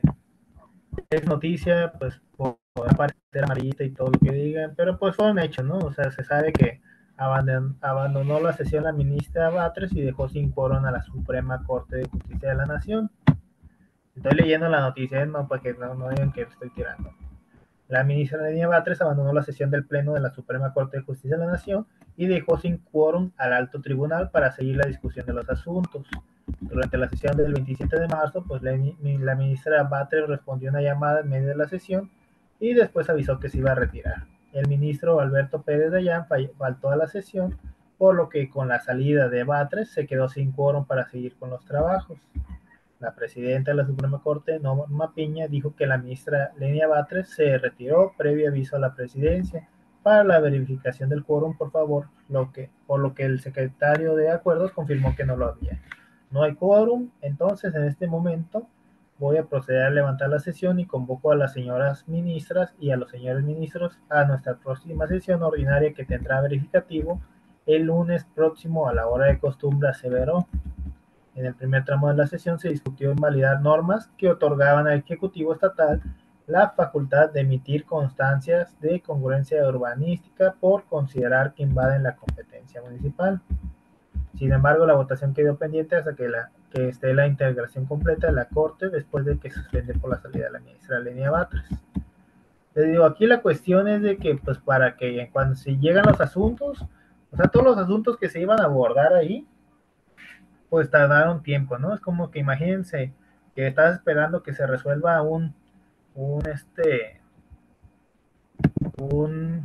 amparo y que solamente porque se levanta una ministra por X o Y, no sé por qué se levantó, no sabemos, según fue una llamada y que se tuvo que retirar, pero pues dejó tirado el changarro.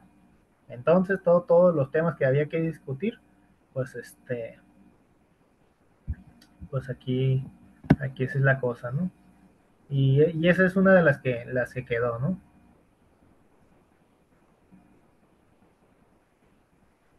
Y así podríamos hablar de distintos casos de los ministros, jueces, como el que, les digo, no dudo de su capacidad, pero sí de sus acciones que hacen, pues de esta comentario de lo de del traje de gala de indígena, que esta señora pues se levante y deje sin quórum a la sesión, de que se diga que Yasmín Esquivel pues plagió su tesis o no sé qué plagió, y así, o sea, hay cuestiones de que pues vamos a ver cómo resalta todo, ¿no?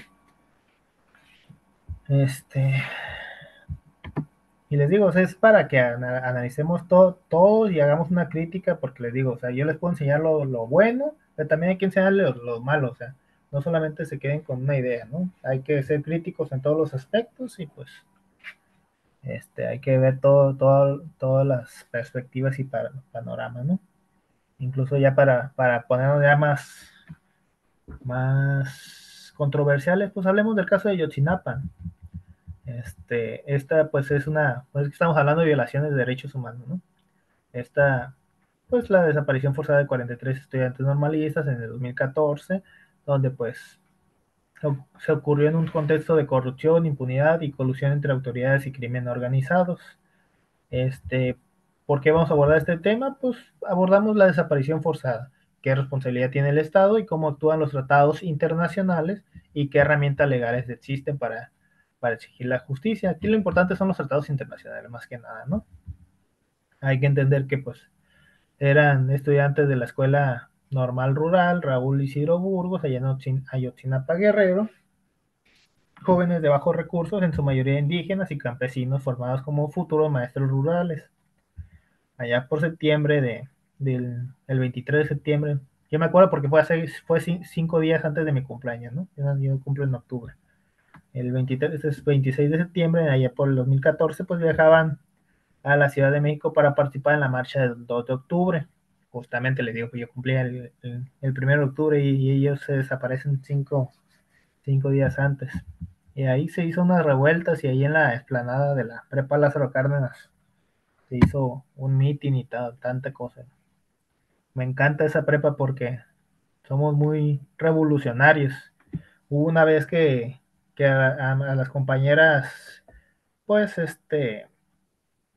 no se les dejaba usar pantalón y pues se supone que los hombres usamos pantalón de mezclilla y decían de que, pues, oye, pero ¿por qué ellas no pueden usar pantalón? No, es que se supone que las faldas son para las mujeres y los pantalones son para los hombres.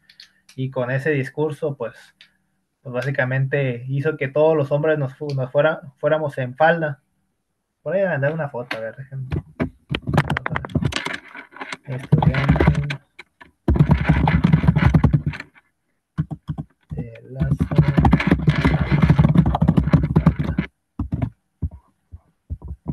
Vamos a ver si hay fotos.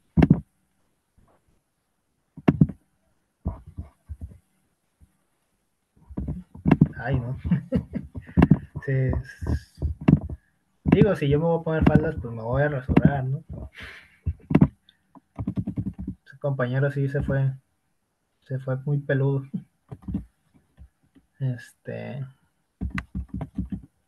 No, pero esto ya fue otra cosa, ¿no? Pero de todos modos, en su momento a las mujeres no se les permitía usar pantalones y los hombres pues decidieron ponerse faldas pues en empatía y con las compañeras. Ya este movimiento fue para al revés, ¿no? Para que a los hombres se les deje usar faldas porque pues estamos en el mes de junio y hay que promover el mes Pride.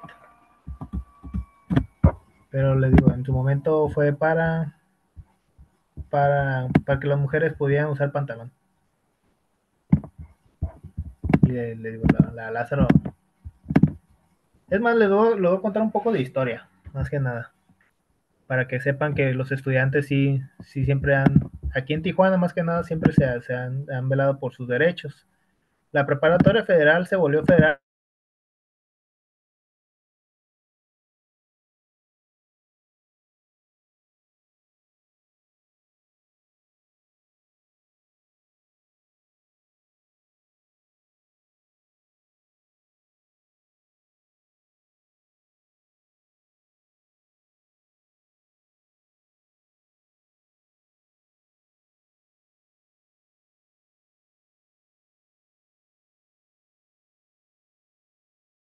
hasta parece que fui censurado, ¿no?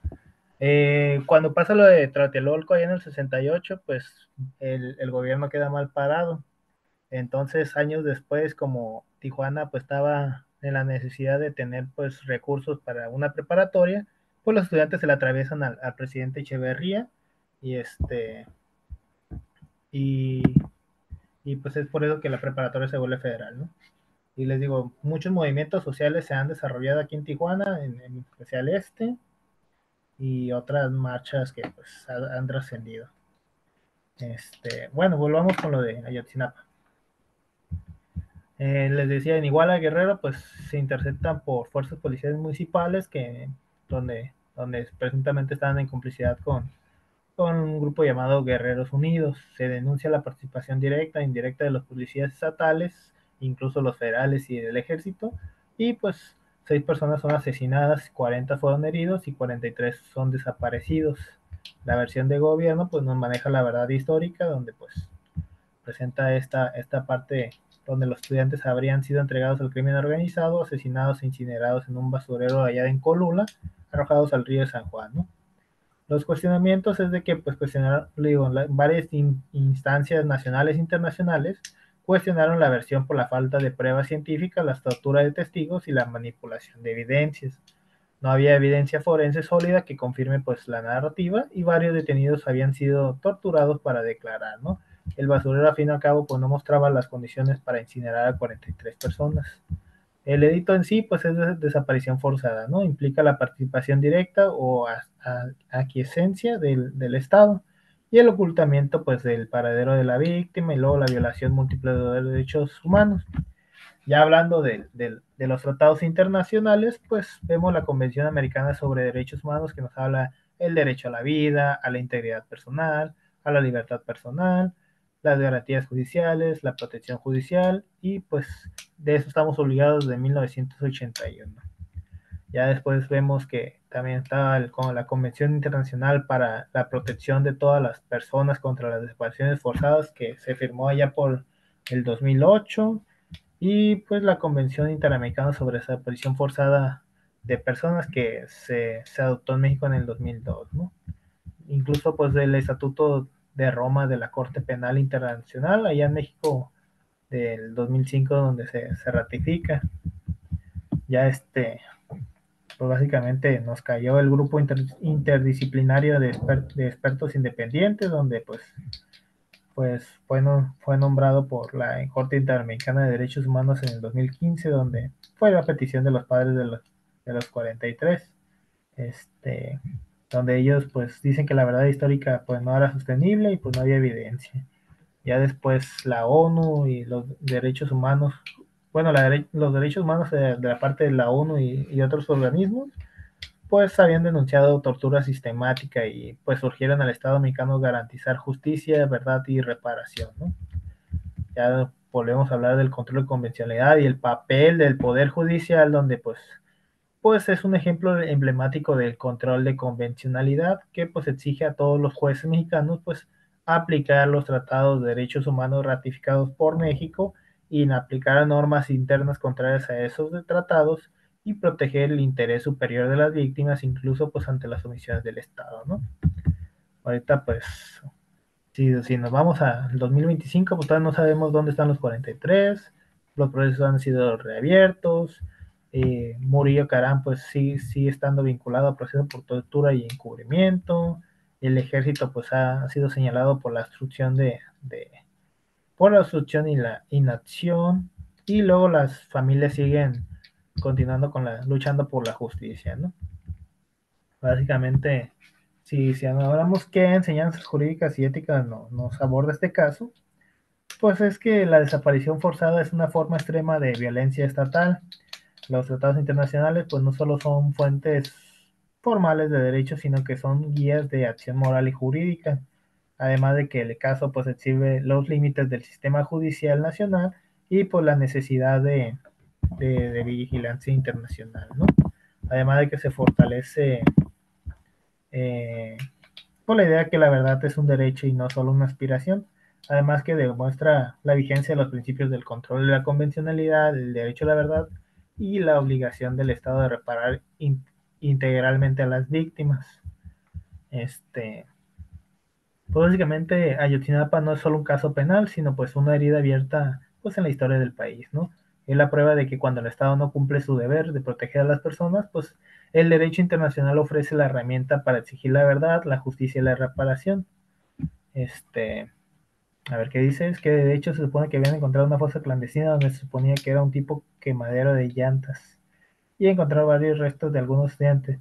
E incluso se dice que no están completamente desaparecidos, sino que fueron reclutados por la delincuencia organizada y por ahí andan, pero andan pues cometiendo ilícitos en contra de su voluntad. Pues al menos ya notaron cómo me emociona un poco hablar de derechos humanos, ¿no? Ahí todos los diplomados que llegué a tomar. Pero pues, dudas con comentarios al respecto de los derechos internacionales, de los tratados internacionales, o quedó alguna duda con respecto a eso.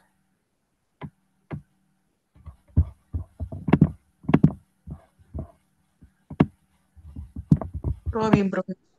El control de convencionalidad quedó muy claro, básicamente que los jueces tienen que interpretar básicamente utilizando el criterio de los tratados internacionales para poder juzgar con estas perspectivas.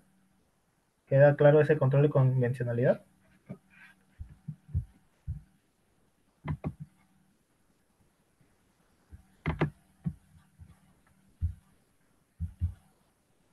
Sí, profe. Ok. Ya ahorita ya funciona la plataforma, ya vayan comenzando con las tareas que encuentren. Igual échenle un ojo a la plataforma y cualquier duda pues me preguntan ahí en el grupo o me mandan correo sin problema. Ya todo se supone que ahí está en la plataforma, ya no más queda pendiente subir las clases que ahorita todavía no he subido. Pero de ahí en fuera las tareas, la actividad integradora, ya todo se supone que se encuentra ya en la plataforma. Profe, y igual vamos a hacer como el módulo 1, el módulo 2, el 3, así, o son como tareas nada más. Son las tareas nomás. Ahorita les digo las tareas que están. Miren, Si nos vamos al módulo 1, está... Ah, caray. ¿Me borraron las tareas? Todavía Es lo no que debe. yo también iba a preguntar, porque en sí como actividad solamente viene que hagamos la actividad integradora. Y luego nosotros, yo también subí una tarea para otra profe y no aparece todavía. No sé si Daniela ya aparece también la tuya. Todavía no. Sí, es que hubo problemas con la plataforma y hubo unas cosas que se borraron. Al parecer sí. Sí, bueno, este... ah, según yo ya lo había agregado. No, pues es que volvieron Ok. Sí, no, yo lo vuelvo a poner sin problema. Pero al menos están las primeras 3 clases. Ya nomás faltan como 3, ¿no? Vamos a la clase 6. Ok. ¿Qué es el derecho? Función del derecho, derecho como orden normativo. Pues de todos son ensayos los que les voy a poner. Ya no tienen más tiempo para hacer como otras tareas. Ujú, van a ser ensayos. Van a ser 3 ensayos, bueno, 4 y la actividad integradora. Y ya con eso los evalúo. Profe, ¿y los ensayos como para cuándo los quedará? ¿A finales de julio o junio? A mediados de junio. Les digo, pues nada más van a ser como media, una cuartilla, dos, máximo 2 cuartillas. No quiero que me pongan tanta cosa. Ya de todo lo voy a poner los criterios. Por ejemplo, el primero, pues va a ser sobre, pues, qué es el derecho, cuál es la función social del derecho, el derecho como orden normativo, cuál es la relación del derecho y la justicia y el orden social. Ya les voy a poner, pues, el título en sí, por las fuentes del derecho, pues más o menos igual. Todo tiene que ver con el módulo, ¿eh? Va a ser una pregunta y ustedes van a desglosar el ensayo, que normalmente va a ser de una cuartilla a cuartilla y media. La clasificación de las normas, pues este va a ser un cuadro comparativo, donde van a poner pues con cuáles son las diferencias y cómo se clasifican las normas. Y por la interpretación, la integración y la aplicación del derecho, pues está relativamente sencilla y ese va a ser un ensayo. Va a ser 3 ensayos y un cuadro comparativo. La actividad integradora, pues se la van a entregar a más tardar el 25 de junio. Profe, ¿y es sobre los autos? Ajá, el robo de vehículos. Ya terminando las fuentes del derecho, ya vamos a meternos más que nada al robo de vehículos. Ok. Igual todos lo que está muy claro es la actividad integradora, que pues es lo que más les va a tardar. Esas son de 5 a 7 páginas, creo que lo puse, no, de 5 a 7 cuartillas, abordando por los 4 módulos. Eso es lo que lo pueden hacer en equipos. Según aquí tengo 12, no sé, creo que he llegado a tener 17. Lo pueden hacer de máximo 3 a 4 personas. Para que no se quede. Igual lo pueden hacer individual, pero de 3 a 4 personas. ¿Va? Perfecto, profe. Ok. Entonces nos vemos el lunes. Bye.